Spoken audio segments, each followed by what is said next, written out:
नमस्कार दोस्तों, स्वागत है आप सभी का मेरे YouTube channel the secret civil servants में।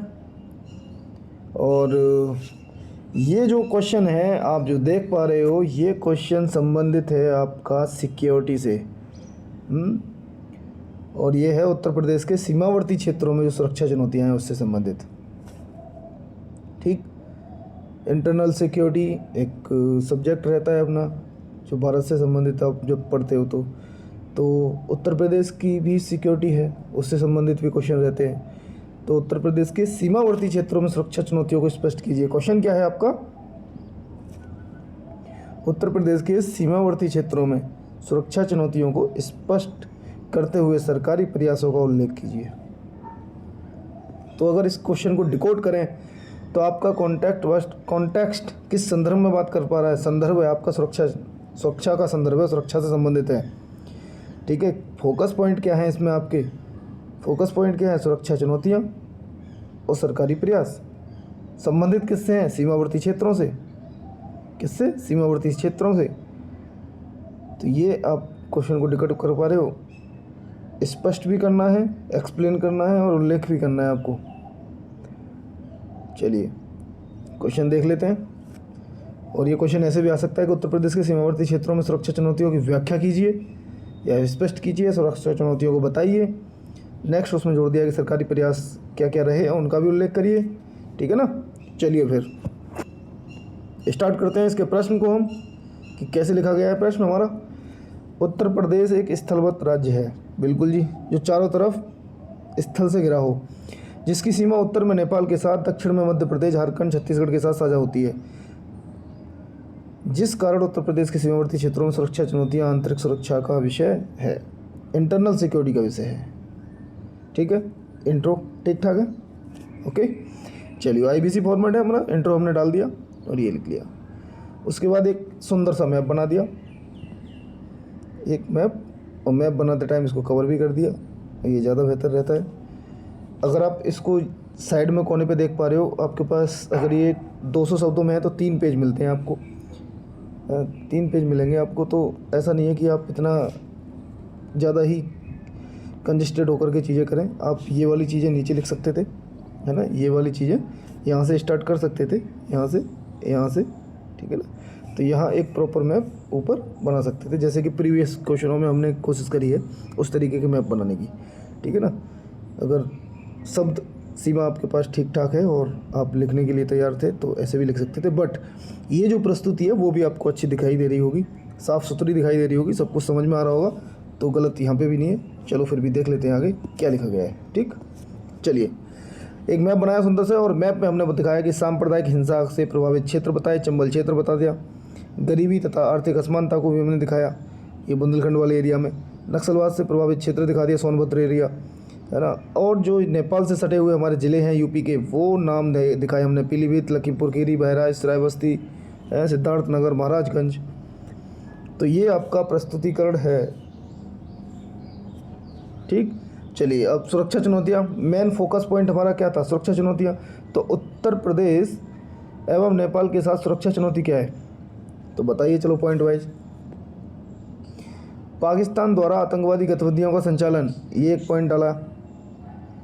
आतंकवादी गतिविधियों का संचालन, जाली मुद्रा का प्रवेश, खुली सीमा होने के कारण अपराधियों को बचकर निकल जाना।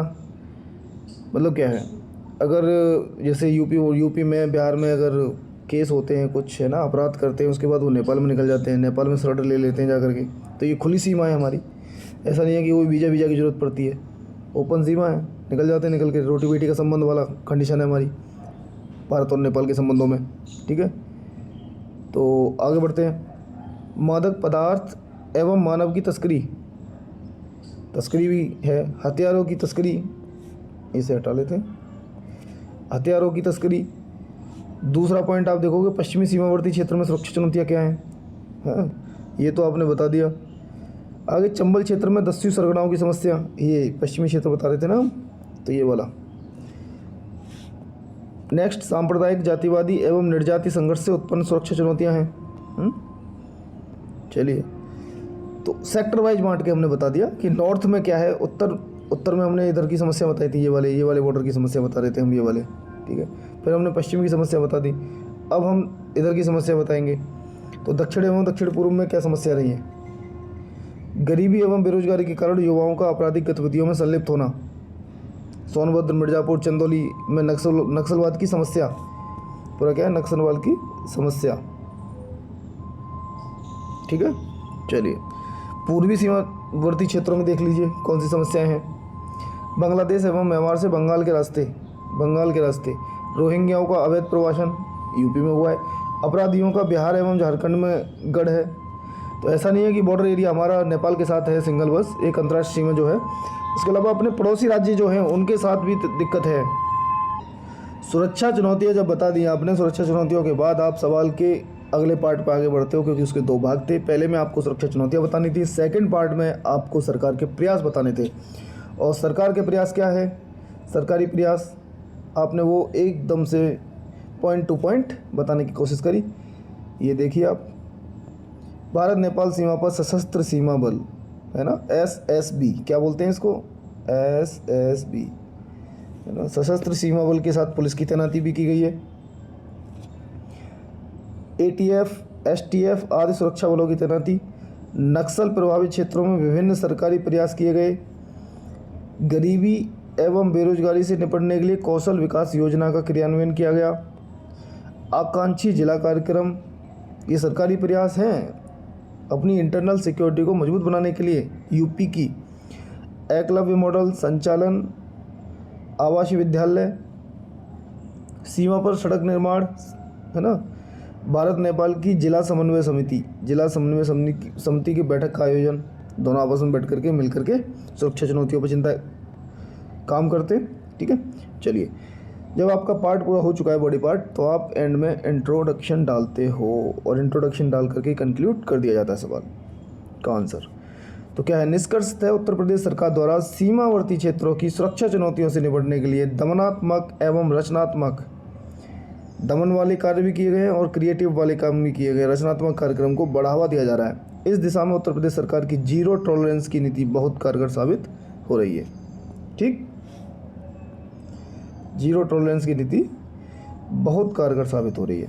इस तरीके से हमने आपको इस सवाल का जवाब दे दिया है। और इस सवाल को आप कैसे कर सकते थे, है ना, क्योंकि मेरा मानना है कि आपका प्रस्तुतिकरण ही तो आपको बताता है। क्वेश्चन आपके सामने वही होता है, कंटेंट लगभग वही होता है, प्रस्तुत कैसे करना होता है। चलिए देख लेते हैं। सपोज करो कि आप इस इंट्रो को आप यहाँ इंट्रो डाल देते। ठीक, उसके बाद आप आगे आते यहाँ मैप बना देते यूपी का। ठीक है, यहाँ मैप वाला काम हो जाता। उसके जस्ट नीचे आते तो आप हेडिंग डालते और यहाँ आप यूपी की सुरक्षा चुनौतियाँ लिख देते, है ना, सिक्योरिटी चैलेंजेस। और उसके बाद आप इन पॉइंटों को ऐसे भी दिखा सकते थे। आपके पास जितने भी पॉइंट थे आप इन पॉइंटों को एरो वाइज शो कर सकते थे। ठीक, उनके बाद आप इनको ऐसे कोष्टक में बंद करके शो कर सकते थे। ये भी तो एक प्रस्तुतिकरण है। और पॉइंट क्या नहीं हो सकते थे? पॉइंट आप ऐसे भी अलग तरीके से लिख सकते थे। यूपी की जो सुरक्षा चुनौतियाँ आपने बताई यहाँ मैप में भी दर्शा देते थे। और ये मैप बहुत प्यारा मैप है, आप इस मैप का इस्तेमाल यहाँ कर सकते थे सेपरेटली पूरी तरह से। ठीक, पॉइंटों में आप अलग अलग से पॉइंट दिखा सकते हैं जो क्लियर कट आपको दिखाई दे रहे होते, जैसे कि भौगोलिक वैधता। क्या? भौगोलिक वैधता, और जो हमने यहाँ भी बताई थी, लेकिन एक हेडिंग वाइज बता रहा हूँ मैं। जैसे उत्तर प्रदेश का नेपाल है, उत्तराखंड, बिहार, मध्य प्रदेश, हरियाणा, दिल्ली, ये कई राज्यों और देशों के साथ सीमा साझा करता है। नदी क्षेत्र देख लो, जंगलों और मैदानों सहित विविध भूभाग सीमा प्रबंधन को जटिल और चुनौतीपूर्ण बनाता है। तो भौगोलिक वैधता भी है। वामपंथी उग्रवाद, नेक्स्ट हेडिंग आप वामपंथी उग्रवाद डाल सकते थे, भौगोलिक वैधता हो जाती, वामपंथी उग्रवाद हो जाता।